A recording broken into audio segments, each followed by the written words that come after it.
राजा साहब, आजकल देख रहे होंगे पूरे विश्व में किसान आंदोलन चल रहा है और विपक्ष पार्टी और पक्ष दोनों एक दूसरे को आरोप पे प्रत्यारोप लगाए जा रहे हैं। कोई क्या कर रहा है, क्या हकीकत क्या है, इस विषय में आप क्या कहना चाहते हैं? देखो, किसान बिल जो सरकार लाया है इसमें बहुत खामियां हैं। ये मोदी जी और प्रधानमंत्री मोदी जी भी और कृषि मंत्री भारत सरकार, ये लोग भी या तो ये समझ नहीं पा रहे हैं खामियों को या झूठ बोलते हैं। कंपनी एक्ट के हिसाब से जो भी व्यक्ति किसान से एग्रीमेंट करेगा, कांटेक्ट करेगा, तो उसके लिए तो पहले आप इसमें कानून के प्राविधान में डालिए कि जो भी कांटेक्ट करेगा, जो भी एग्रीमेंट होगा, उसमें ज़मीन से कोई लेना देना नहीं होगा। इसमें इन्होंने ये कहते हैं कि ज़मीन का कोई कैसे हड़प लेगा। मैं बताता हूँ कि इस तरह से हड़प लेगा। इन्होंने कहा कि जब उसका जो एग्रीमेंट है वो समाप्त होगा तो इनके ऊपर, किसान के ऊपर वो पेमेंट दिखाएगा कि हमने इस खेत को समतलीकरण में इतना लगाया था, फिनिशिंग में इतना लगाया था और तमाम तरह के तार खंभे का लगाएगा। बहुत सारी चीज़ें कि ज़मीन को अच्छा बनाया, बुरा बनाया, इसमें मैं इतना पैसा लूँगा, और वो 10-10, 20-20 लाख एकड़ का बना देगा। इसके बाद किसान के पास होगा नहीं, या तो आत्महत्या करके मर जाएगा, तो ये व्यापारी खुद ही कब्जा कर लेगा। दूसरा, अगर नहीं आत्महत्या करता है तो भी आप उसको डालिए कि खेती की ज़मीन जब भी खाली करेगा किसान का, तो कोई लेन देन नहीं होगा उसका। ज़मीन बनाने के मसले पर, उसकी बाउंड्री बनाने के मसले पर, उसका समतलीकरण के मसले पर, उसका और तमाम तरह के प्रोडक्ट डालने का जो पैसा बनाएगा वो नहीं होगा। हमारा ख़त्म हो गया, तुमको तार उखाड़ना है उखाड़ के ले जाओ, तुमको बाउंड्री तोड़ना है बाउंड्री वाल ले जाओ। समतलीकरण को ज़मीन का कोई लेना देना नहीं होगा। खाद पानी का जो हुआ हिसाब किताब अपना करके वो करें। दूसरा, ये भी ये करें कि व्यापारी ये नहीं कहेगा कि ये खाद डालो, इतना पानी डालो, इतना ये डालो, मेरे से ही खाद लो, ये भी उसके में प्रतिबंध डालो कि ऐसा भी नहीं करेगा। अन्यथा ये ज़मीन हड़पने का ही प्राविधान है। और पंजाब का जो किसान है वो बड़ा किसान है। उत्तर प्रदेश और अन्य देशों के जो किसान हैं उनकी बहुत समस्याएं हैं। मोदी जी, कोई 10 कुंटल बेचता है, कोई 20 कुंटल बेचता है, कोई 25 कुंटल बेचता है। छोटे सीमांत कृषक है, उनके यहाँ तो नहर का पानी आता है।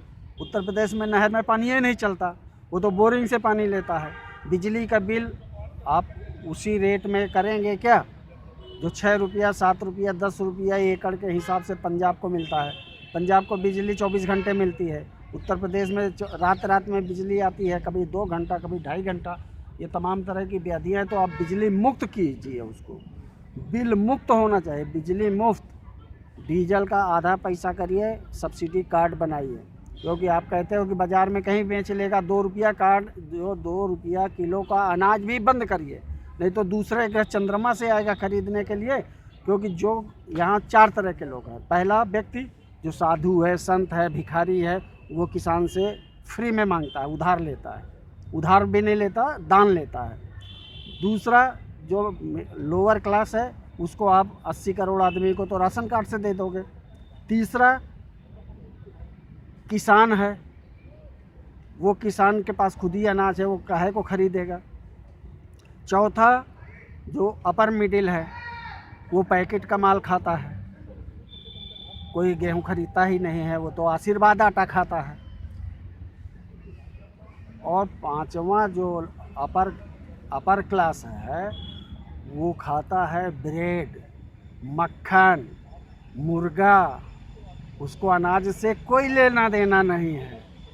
इसीलिए ये विषमताएं हम अभी 1-2 दिन में आपको पूरा विधिवत मोदी जी लिखित में देंगे, और लिखित में इस पर एक्ट बना दीजिए कि कोई भी व्यक्ति, न्यूनतम समर्थन मूल्य आप क्यों देते हैं? मैक्सिमम समर्थन मूल्य बनाइए। क्यों नहीं बनाओगे मैक्सिमम समर्थन मूल्य? आंशिक लाभांश क्यों कहते हो? ओरिजिनल लाभांश क्यों नहीं देते?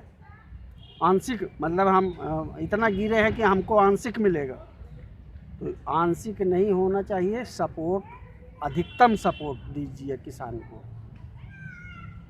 और एक्ट बना दीजिए कि इससे जिस तरह घूस लेना और घूस देना दोनों अपराध है, इसी तरह कम में बेचना और कम में खरीदना भी अपराध की श्रेणी बनाइए,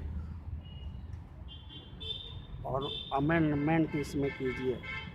नहीं तो क्षत्रिय महासभा पूरे भारत में आंदोलन चलाएगा। 80% क्षत्रिय कुल के लोग ज़मीन का ही, खेती बाड़ी का काम करके अपना गुजारा बसर करते हैं।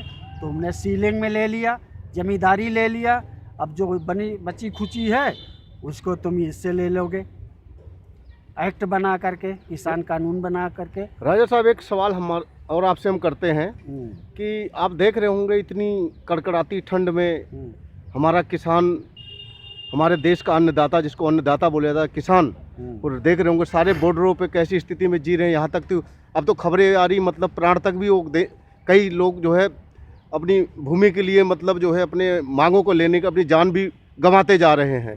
लेकिन सरकार आश्वासन तो दे रही है डेल, ये मतलब आश्वासन दे रही है या इस बिल को वापस लेगी या इसमें संशोधन करेगी।